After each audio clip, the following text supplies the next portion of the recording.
Hi everyone, welcome back to Plum Mashable. So for today's video I'm going to be showing you how you can use images from the internet as your star on your card.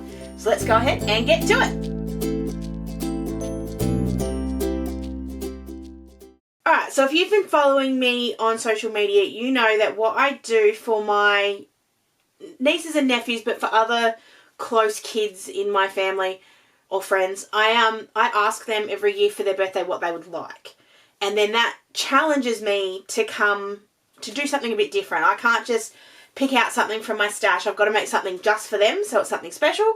But I also have to I might try something that I might not normally try. So my eldest nephew, Jack, it's his birthday in a few weeks. This video is going to go up, obviously, after I've given it to him because he and his mum definitely do look at my channel and I don't want them to get spoiled. So this video has been filmed pre, but will be given post. So I'm going to he wants a Legends of Zelda card. Now, I know absolutely nothing about Legends of Zelda. So let's jump into the computer and let's do what you do. You go Legends of Zelda. And you look at pictures. Alright, so Legends of Zelda looks to me like a superhero kind of game. Legends of Zelda rings bells. I have a feeling that there was a version of this like in the 80s when I was little. But to me it looks very confusing. And it looks like a little elf. So I like this one. I like the rays in this one. So what I'm thinking, alright, I'm going to do something with some rays. Alright. And then when it comes to the actual hero image, so my niece, Paige, she wanted a Rumble card from Paw Patrol. There are a bunch of free resources on the internet. So I'm just still in Google here. I'm going Legends of Zelda. I know that Jack wants a Link. I don't know, that's the character's name, I think. And I'm going colouring. Now, I'm spelling it the American way because I'll get more results this way. And here we go. Here are a bunch of colouring in pages. This is what they are. So I'm going to grab, I think I like this one. I like the way he's standing. I like his sort of stance on the side there. So I'm going to go visit. And then I can go best colouring pages for kids.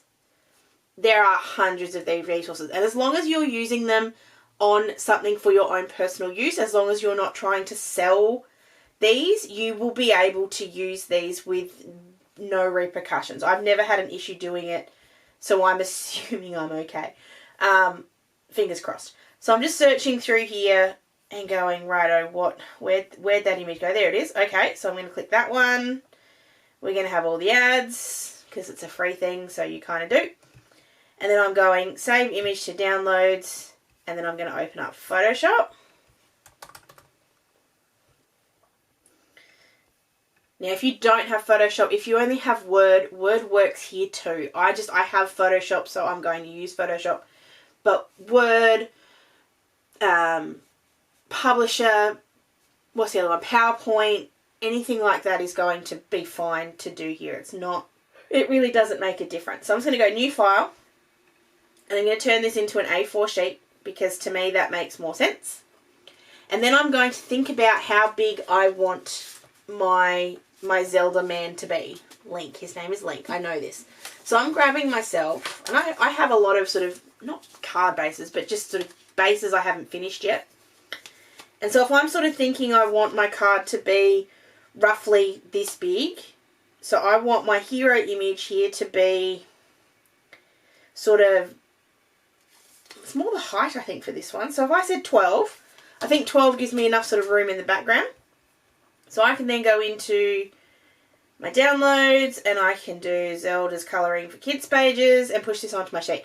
Now it's an A4 thing already, so it's going to sit right there. I'm just going to shrink this down to be that 12 centimetres high. So there it is, 12 centimetres.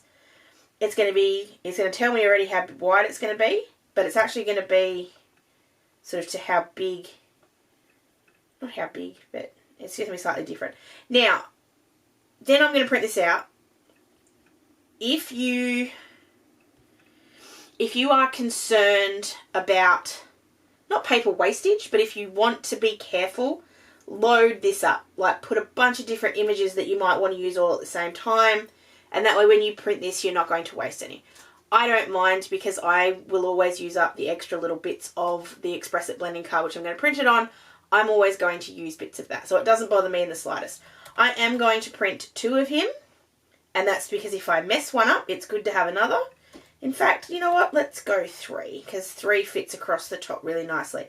And if you actually had a look in my drawer, I've actually got, so last year Jack wanted a 4-wheel drive card that moved. So that's what Jack got. He got a 4-wheel drive car that moved. But I have about 5 4-wheel drives in my drawer because, you know. So then I'm just going to print this. I'm going to flip this around and put it landscape. I'm going to print it on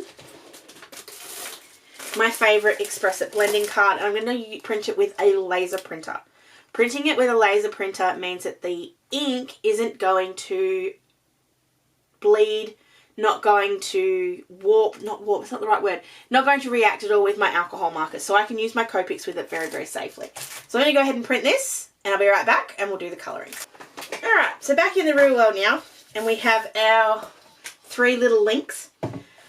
I don't move my computer or my something away, because I'm going to need a reference image in a minute, because I have absolutely no idea what these are supposed to look like. So I've got my 3 little links. Just going to cut one of them out. And there is a little spot here that's just not quite complete. It's just part of the image. I'm grabbing my 0.01 Unipin Fineliner, and I'm just finishing that off. It is such a small thing, it won't ever notice, but the Fineliners don't bleed either, so it's a good one to have. Alright, so when it comes to colouring, it sometimes helps to be able to have an iPad or something similar, so you sort of know what they look like. So this is kind of, it's not really the right image, it's not the same image, but it's going to give me the colours I need. So I'm going to have that just sitting in front of me. I'm also going to grab my hex chart in, because this is going to help me pick some greens. Okay, so I need a dark green, so I'm going to go G28 for my I'm going to grab G28 and G29. And then it's going to sort of come into some really bright greens. So I reckon I'm going to grab G19. I love G19. And then I'm just going to grab YG09 as sort of like my brightest colour. And I'm going to work on those green colours to begin with, because that's sort of the main part of his outfit, is these sort of green colours. Now, there is then a lighter green, it's sort of like a paler green, which I think looks like G12 and YG41. So I'm going, where's G40 and G43? G43 is down here. No, it's up here. I'm going to go with that G12, but I'm going to use G40 instead. So I'm going to sort of combine those two for my lighter greens. And we'll run from there to begin with, and then we'll come back for the next bit. So I always start with my darkest marker. I'm just going to start with G28 and sort of come in if I need to. And so I'm looking for the dark places. So this, again, the image I'm sort of following isn't exactly the same, but it's close.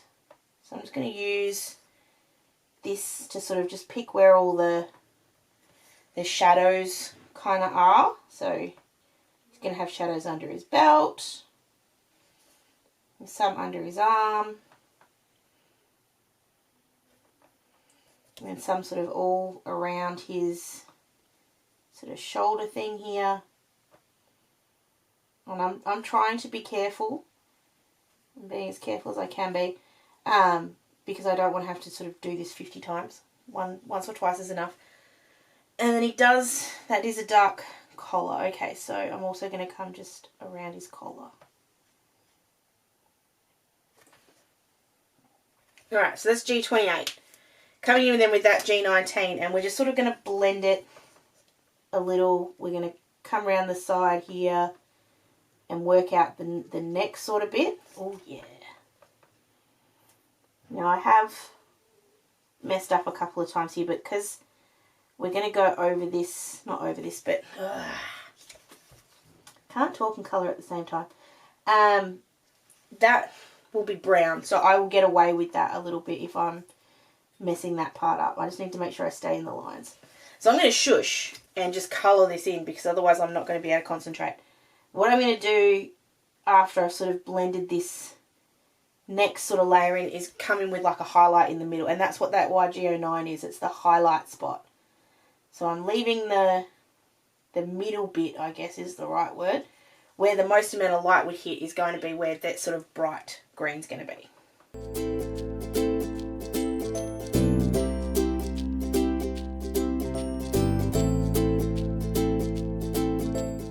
I messed up. I coloured in.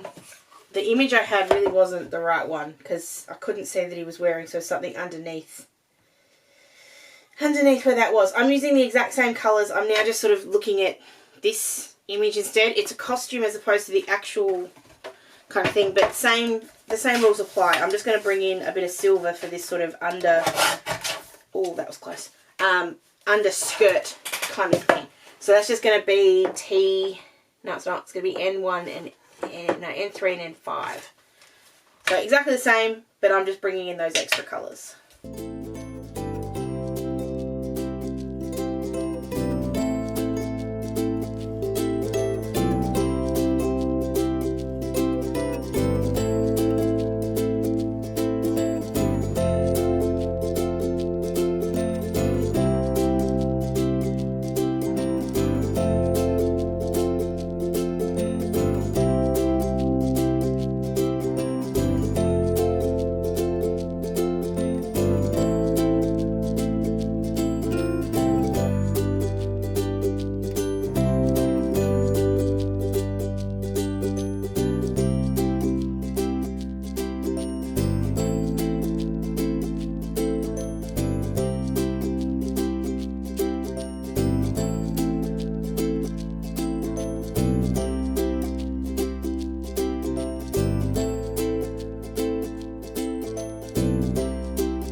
So for the leather parts, I think I'm going to come in with a combo of 17, 18 and 15 and just a little bit of 13 just on the very, very tips.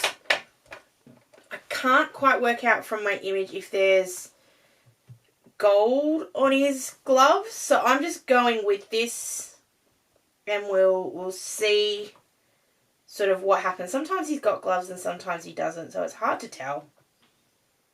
But I don't really see a lot of gold, so I think I'll just go with the browns. Very easy to do these ones. I'm just picking up, obviously he will have fingers, so I'm just staying away from those because they'll be the right colour, or be, they'll be skin coloured. So I'm just putting the sort of leather bit. There is actually a Copic colour called leather, but I actually don't think it looks like leather. It's very funny. So sort of got the little glovey bits, and then his top bit here is kind of the sort of more darky kind of area.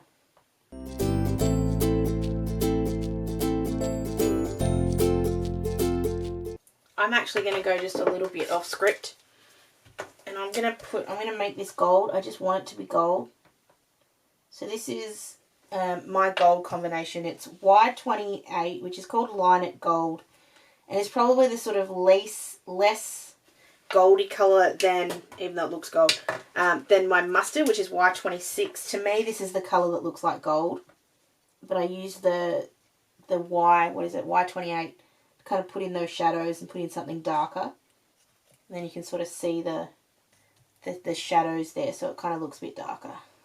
Sometimes they don't like to blend nicely together, but you can work them to get them to blend. And then I'm going to just finish off all of the other leather bits. So his strap, his his belt and his boots. I'm going to do them all with these sort of leathery colours. But I'm going to use then the gold to kind of do the buckles and stuff.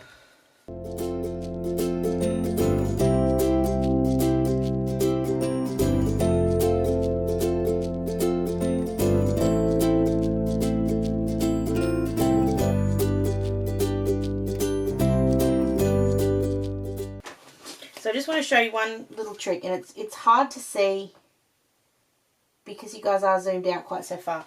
But I went over the buckle with a little bit of the green, and when I put the gold on the top, it just doesn't quite give me the colour that I want. It looks too green. So what I do is I grab my white gel pen and I go over the area that I've coloured in green. So sometimes you've got to get, there it goes. Got to get the pen to go. Give that a second to dry. And then come back in over the top with your marker. And it sort of stains the ink. It sort of does put a little bit of the ink on your Copic, but it's not a big deal. But it means you don't see that green kind of colour coming in, which is what I don't want.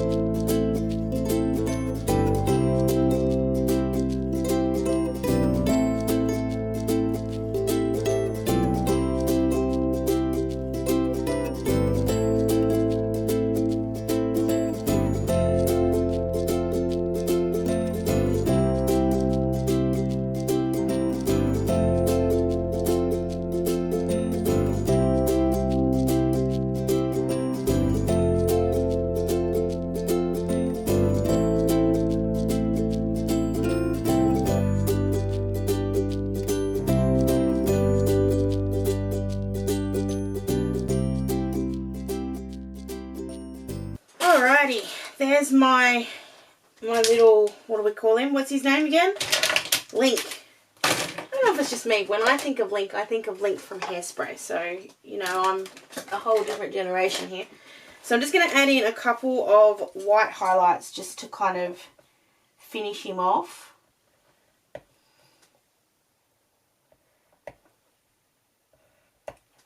So I'm trying to stay where I had sort of some light colours anyway. I was really worried about his, about that light green. I sort of, when I was putting it down, I thought, oh, no, I don't like this. But the more I did it, the more I liked it. So I'm happy with it now. So what I'm going to do in a minute is I'm going to fussy cut that out. But before I do that, we're going to start working on our background a little bit. So I'm grabbing in just a piece of white cardstock. I think I want to do two things here. So the first thing I'm going to do is just cut this down to an A5 panel. So I'll work on A5 knowing that I'm going to cut this down. It'll sort of end up being sort of this. This is what I'm sort of thinking. So it'll be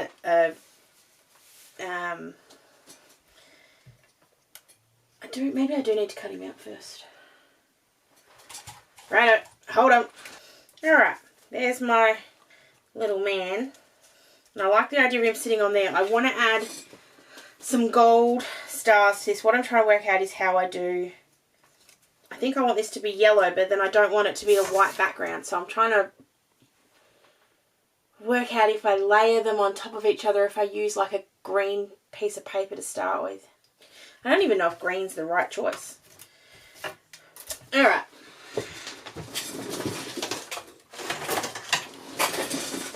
Less thinking, more doing. Less thinking, more doing. I'm going to do two things. I'm going to make a green kind of background with my gel press.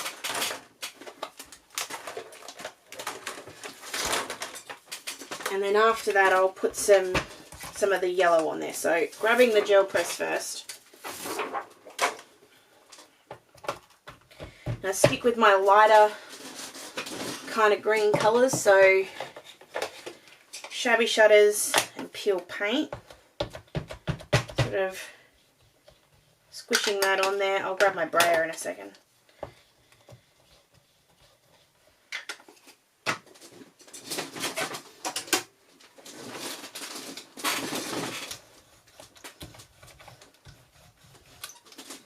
where I grab that other bit of cardstock and use it as a moving off point.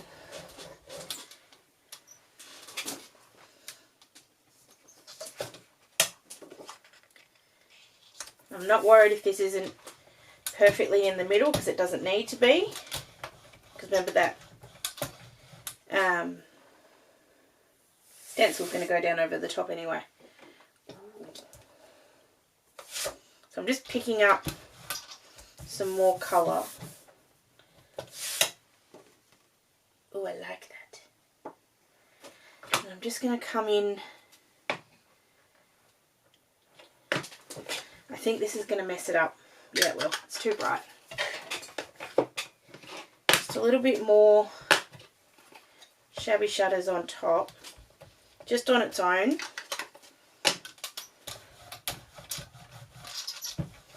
Oops. Just trying to get a bit more of a oomph with the green.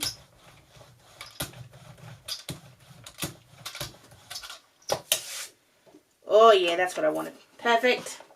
And then I'll bring in my make art station. Now that, if I look at that, see how that sort of pops? Sometimes you need to get the right green combo for it to do what you want it to do. So I'm just going to really quickly hit this with the heat tool because I want it to be dry before I go putting any yellow ink over the top. And then I'm just going to stick this down with my magnets.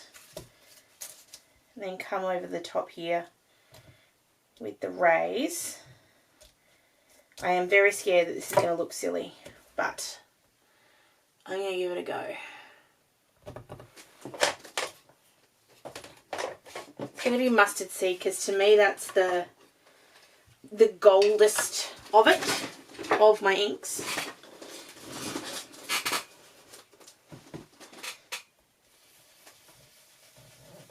Now it'll still be green behind here. It's not going to be perfectly yellow. But it'll still give this... Whoa, don't do that. Still give this look, which is what I want. Just putting that back in the right spots. There we go. Now, this is a My Favourite Thing stencil, I think. And I'm just working it out slowly. This is where I like having multiple magnets because I can hold things down as I'm sort of finished with them.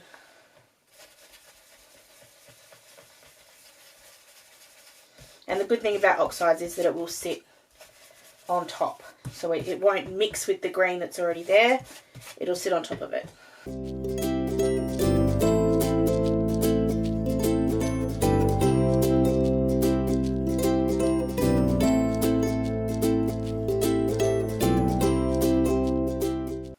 Still a little unsure, but I'm going to do the one more step on my background that I want to do, and we'll see. So I want to put some stars on the back here. So I'm grabbing, where is it? I've got too many stencils. It's actually true, I do have too many stencils. This is my Echo Park, what's it called? Enchanting Sky. And it is a bit of a detailed-y kind of background. And I want to bring in some texture paste. I'm just going to use the gold texture paste from Lawn Fawn. I'm grabbing a couple of my little tools here. I grabbed the wrong one. I don't want that one. I want my little one. I like the little one.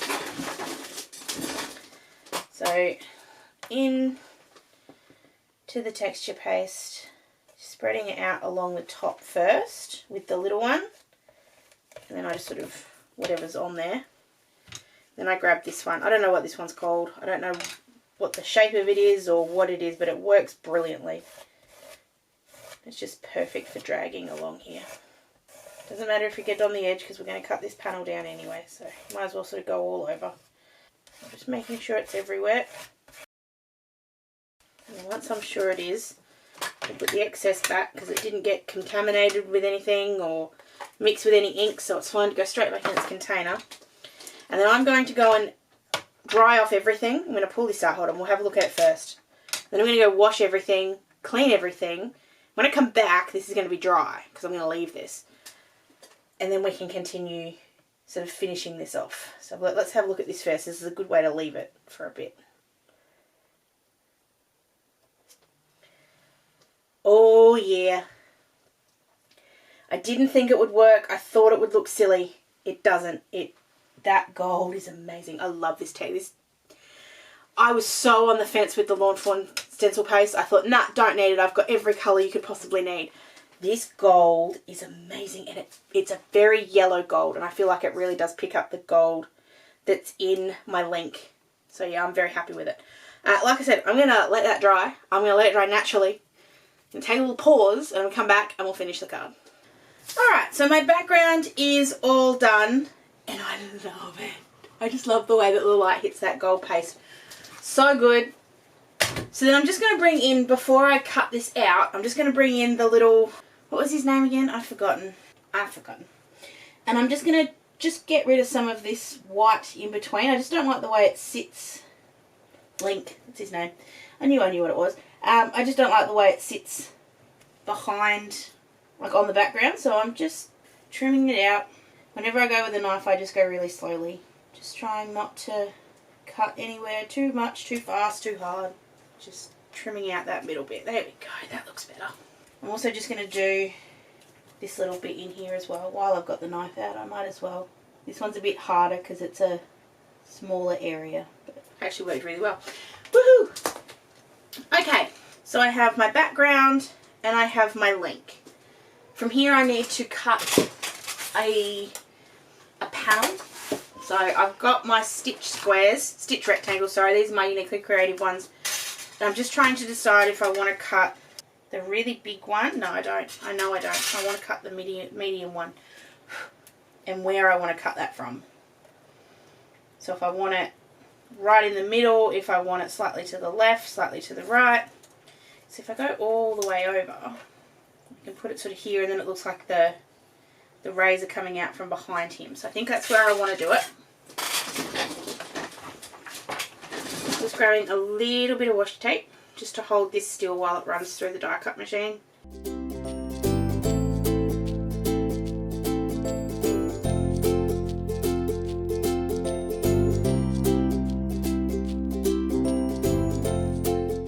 That's the other reason I wanted to wait until this was 100% dry before I did anything, because I have a really horrible habit whenever I use texture paste of not being patient enough and then squashing the amazing stuff and it then getting stuck on my panel, stuck on my die, oh, what are they called? Stuck on my plates. Now I don't mind about that side because that's not going to get used. But I'm going to be so super careful getting it off this side, because if I can, I'm going to use this other bit for another card.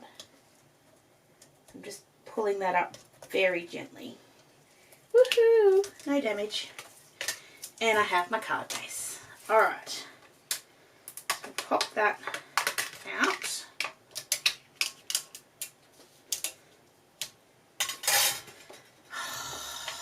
Oh, I love that so much. And there we've got Link. I like him on that side. I think he looks right on that side. And then I just need to come up with what the sentiment down the side's going to be. So for the sentiment, I'm kind of thinking, and now I'm realising that maybe I've done this wrong, but I think it'll be fine. Because I want something that's kind of going to match this. So I'm thinking sort of legendary. That's where my brain's kind of working towards. But at the same time, I don't have anything that says legendary. No, I don't want that. I know I don't want that. Okay. So, let's get out some alphas. So this is my Riley's ABCs from Lawn Fawn. So what do we want? Legendary. Have a legendary birthday. That's what I'm thinking.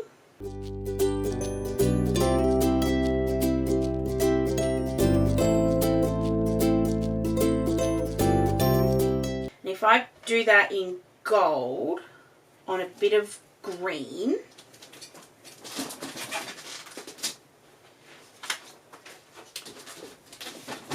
This is my green scrap pile. Just looking at what's going to look best under here. So I'm going to put something, whatever I use for the sentiment's going to get, I'm going to use for a bit of the background as well. I like that second green. I'm just checking if I have any of it cut out. I don't think I do. Nope. Lots of scraps, but not enough. This is Cactus from Kaiser Craft. I'm going to use that behind it, and then I can stamp this out. I'll do a little sentiment. I don't think it's exactly the same piece of cardstock. I think it's slightly different. It's close, but it's not quite the same. So I'm going to use it all from the same piece.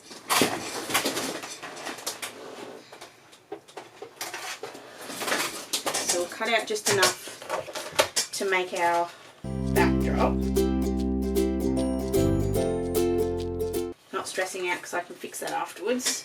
Just cut the strip off the top, and that's where we'll do the legendary. Now when I'm using Alpha's dies, I like to use a longer block, and I like to use one that has an etching line so that I can make sure I get it right. A-R-Y. So I'm just going to line this up. The good thing about Lawn Fawn ones is that they butt right up to each other, so it's very easy to get it straight.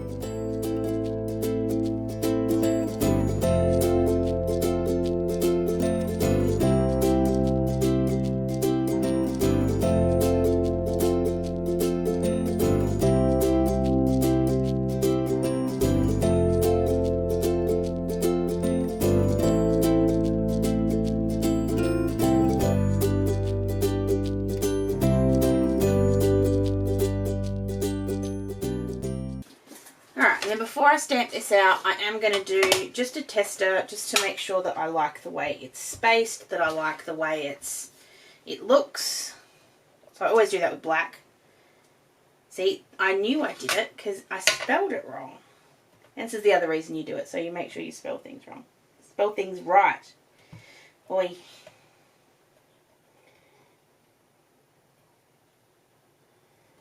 Because I'm not going onto a card base, it would have been fine, but...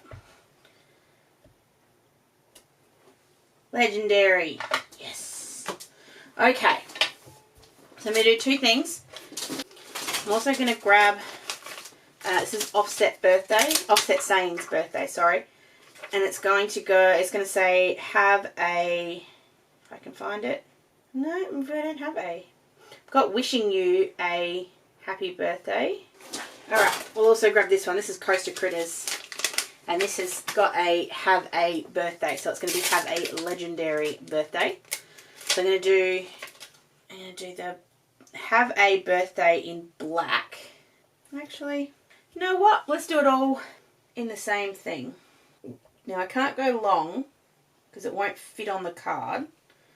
So I'm just looking at what I can do. I could do it straight. I actually could do it straight and then have it, when I cut the extra off, it can just sort of sit there. So I'm going to try two things. I have plenty of cardstock, so let's do both. I'm going to line up the birthday and the legendary. And the have a. There we go. Grab my powder tool.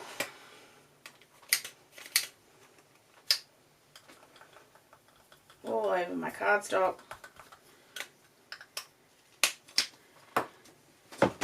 My embossing ink.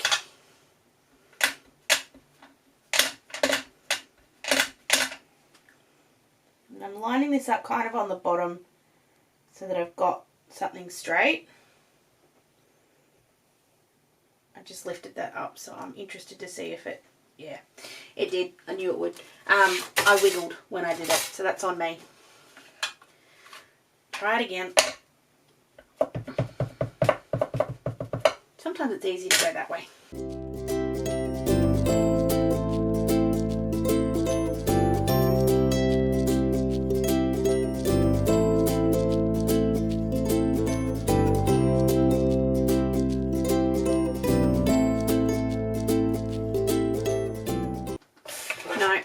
I'm going to rescue that. It's very, very close. So I'm just grabbing my embossing pen. It's just missing a teeny little bit on the D and down the A. So I reckon I can fix that.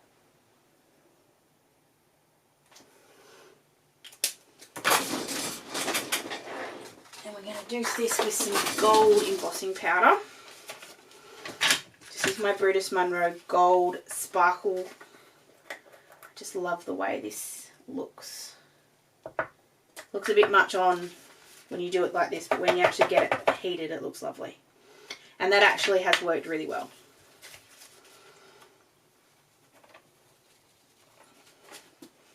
Sometimes you shouldn't give up on it. Alright, I'm going to really quickly heat emboss this. I'll hit this with the heat tool, sorry. And we'll get back to it.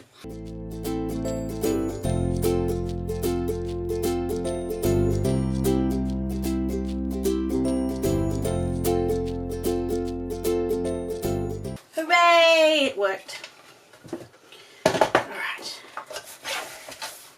So I'm just going to give that plenty of room. Alright, let's put this card together, shall we? So just going to give that a second to dry. How good does that look? And it isn't the same gold. This one is definitely more yellow, but I think it'll sit there really nicely. I think it'll offset each other and look really cool. Alright. Just grabbing just a cloth and just giving this a rub so I can get rid of some of that chalk. Oh, so good. And then let's trim this down. So I'm just seeing if I hit the bottom of the Legendary with that, that's the gap. Oh, liking. So, put that around the outside. And then we'll trim off the excess from this one in a minute. We'll have a Legendary birthday. And he can sort of be standing on the sentiment. That's sort of what I want to do. I am kind of annoyed. That this doesn't quite fit. And I can't make it fit. So I'm not doing the background again. I'm just not. So I can't, it just doesn't look right. So I'm going to stack the sentiment instead. I don't have to redo it because I can just trim it.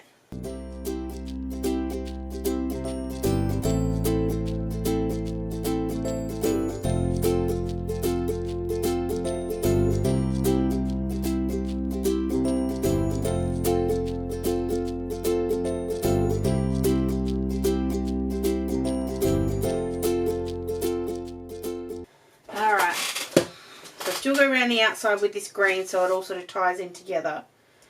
But if we do, they have a Legendary, but that looks better. Yay! I was really worried there for a minute. So I'm going to stick this down, just straight glue tape onto the green base. And then I'm just going to trim a border around the outside. So I'm going to just give it a little bit. I don't need it to be too super wide. I just want it to be just enough. But I'm just finding all these little fuzzy bits from the die.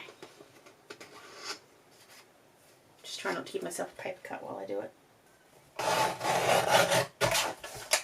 So I'm kind of using the stitching as like where I'm lining this up. So my plastic guide's going right along the stitching line. And that way I'll get an even cut the whole way, or an even border the whole way around.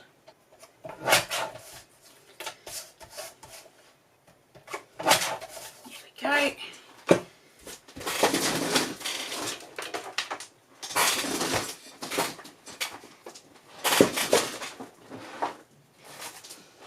Then I'm going to put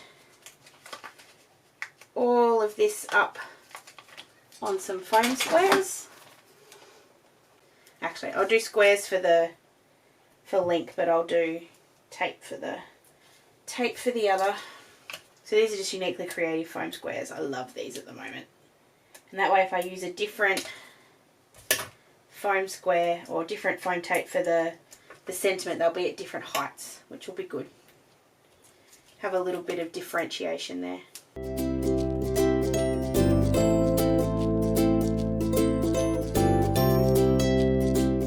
This is my skinny foam tape for the sentiment. Always just over or undercut, always. So I'm just going to go ahead and stick this all together.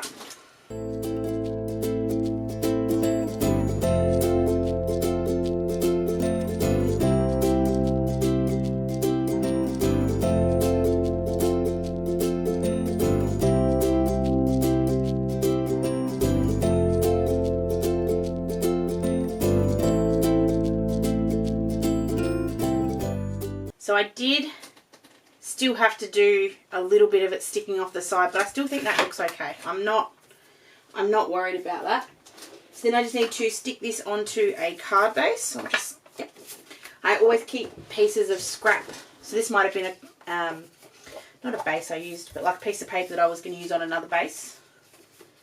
Just need to get that little mark off.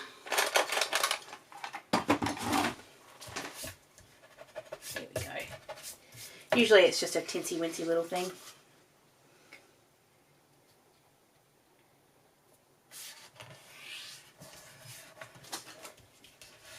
There we go. And this is just the way I like to do it. I just will put all the glue on the base, stick it down, and then just trim down the excess. And that way I always get a nice square card as well. My biggest pet peeve is when you get a card that the base isn't straight. It just drives me crazy. Just drives me crazy. Okay, so just go ahead and trim off all the excess. Now, the only thing I have to be careful of is when I trim off the bit on the side. Whoops, I nearly did that wrong. Because I don't want to trim off the little bit of the Y. So I'm just going to cut it to there, and then I'm just going to go up the side with my scissors. These are really good scissors, so as long as I stay straight, should be okay. I should have done that first, but anyway. And now we have our Legends of Zelda card. So it's a side folding note card. I love the stars, and I love actually that they've been given the room to shine, because they could have been very much hiding in the background, but because we've got this sort of open space at the top, it's giving them a little bit of room, which I really like. I'm especially proud of my colouring on this one. I actually think the colouring is pretty good, and as much as the sentiment kind of bothered me when we were doing it, I really like the way the sentiments ended up. I could have put it at the top as well and we've had the same effect, but depends what you want to do. Anyway, so there we go. I just wanted to show you guys how you can use images from the internet. You can get colouring sheets. You can use whatever you like. There are also so many digital stamp companies. So if you, and I'm trying to think of the ones that if you go into, I think Creative Fabrica has a lot. And there's a couple of stamp companies, like digital stamp companies, that I really like. There's one called Isabel Christina. I'll link it down below. I have watched her stuff for a while and I haven't fallen in the hole yet because I'm scared of falling in the hole and that I'll buy everything. But she does such beautiful, beautiful images, and they're all digital stamps. So it's just such a cool way to be able to add something different to your card making. So I hope you guys enjoyed this one. If you did, please give it a big old thumbs up, and don't forget to subscribe for lots more card making videos. I hope you have an absolutely awesome, awesome, awesome rest of your day, and I'll catch you again in my next video. Sending lots of huggles. Bye!